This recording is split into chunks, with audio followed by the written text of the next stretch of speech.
আমরা যারা প্রার্থী সকলেই আওয়ামী লীগ করি। আমি আওয়ামী লীগের সাধারণ সম্পাদক। আমি আজকে ভোট কেন্দ্রে যাইতে পারি না। বাংলাদেশ আওয়ামী লীগের সম্মানিত সাধারণ সম্পাদকের উপজেলা, তার নিজ উপজেলা, এই উপজেলায় প্রশাসন নির্বাচনের কোনো প্রয়োজন না। ভোট চাইতে যখন যাই তখনই হামলা করে, ভোট চাইতে যখনই যাই তখন আমার গাড়ি বহরে হামলা করে। আজকের ঘটনা হচ্ছে আপনার সকাল 7:30টায় আমার কাছে ফোন আসে যে আমাদেরকে কেন্দ্র থেকে বের করে দেওয়া হচ্ছে এজেন্টদেরকে। তখন আমি সাথে সাথে থানারহাট কেন্দ্রে যাই। থানারহাট কেন্দ্রে যাই, দেখি একটা মুখোশধারী মালানা রংমালা সিনিয়র মাদ্রাসার প্রিন্সিপাল, এই অভদ্র লোক, সে নিজে মিছিল করতেছে, পিছনে বোম ফুটতেছে, আর আমার এজেন্টদেরকে বের করে খাল আছে পাশে, খালে ফেলে দিছে।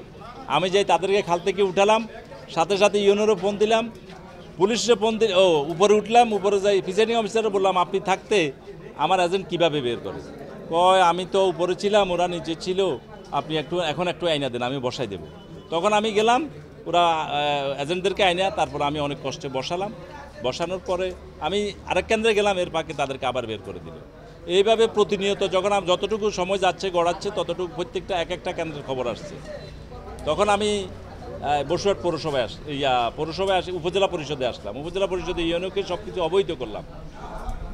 উনার অফিসে বসা থাকতে আমার কাছে ফোন আসতেছে, এই কেন্দ্রে এই অবস্থা, এই কেন্দ্রে এই অবস্থা, এই কেন্দ্রে এজেন্ট বাইর করে দিচ্ছে, মারতেছে, ভাঙচুর করতেছে, নিজ হাতে চিল মারতেছে, এগুলো তাকে অবৈধ করছি। উনি বলে যে আমি এক্ষুনি ম্যাজিস্ট্রেট পাঠাচ্ছি। উনি ম্যাজিস্ট্রেট পাঠাচ্ছে তো পাঠাচ্ছি, কোনো এর পাকে কেন্দ্র দখল। আমরা আসলে এই প্রহসন, এটা হচ্ছে পুরা পরিকল্পিত একটা প্রহসনের নির্বাচন।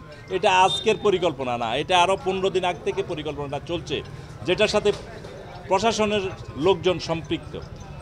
এখানে পুলিশ প্রশাসন, জেলা প্রশাসন, উপজেলা প্রশাসন এটার সাথে সম্পৃক্ত না হয় পুলিশ এবং প্রিসাইডিং অফিসার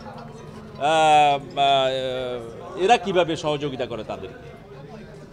আমাদের দাবি হচ্ছে এই প্রহসন নির্বাচন আমরা মানি না। এই নির্বাচন স্থগিত করে পূর্ণ নির্বাচন দেওয়া হোক, একটা নিরপেক্ষ নির্বাচন।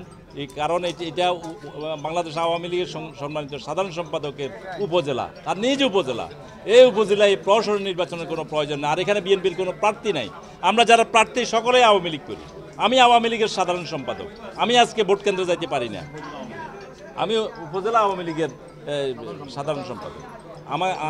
আমার আজকে জীবনের নিরাপত্তা নাই। প্রতিনিয়ত হামলা মামলার শিকার হচ্ছি। এর আগেও আপনারা জানেন আমি হামলার শিকার হয়েছি, আমি নির্যাতিত হয়েছি। তো এখন আমরা চাই, যেহেতু ওনার সম্মান রক্ষার্থে একটা সুন্দর নিরপেক্ষ নির্বাচন দেওয়া হোক। সেই নির্বাচনে যেই জিতুক আমরা তাকে সেই ফলাফল মাথা পেতে নেব। গণতান্ত্রিক প্রক্রিয়ার একটা অংশ ভোট। কেউ ভোটে অংশগ্রহণ করবে, কে ভোট বর্জন করবে, এটা তার সম্পূর্ণ ব্যক্তিগত ব্যাপার। আমি বা আমার মানে সম্মানিত জেলা প্রশাসক মহোদয় একটা জিনিস এনশিওর করেছি, সম্পূর্ণ সুষ্ঠু, সুন্দর, নিরাপদ মানে পরিবেশেই ভোটাধিকার প্রয়োগ করার পরিপূর্ণ নিশ্চয়তা আছে এবং আছেন। কোনো প্রার্থীর এজেন্ট যদি স্পেসিফিকলি এরকম কোনো কমপ্লেন থাকে আমরা সঙ্গে সঙ্গে ব্যবস্থা নেব। কিন্তু কোনো প্রার্থীর এজেন্ট যদি আসলে সে নিজে, তার এজেন্ট যদি কেন্দ্রে না আসে, আসলে ওই দায়িত্ব তো আমাদের না। তবে আমি বলবো সম্পূর্ণ সুষ্ঠু, সুন্দর পরিবেশে ভোটাধিকার প্রয়োগ করবে এবং প্রত্যেকটা ভোটার তার পছন্দের প্রার্থীকে চুজ করতে পারবে। সেই পরিবেশ আমরা তৈরি করে দিয়েছি।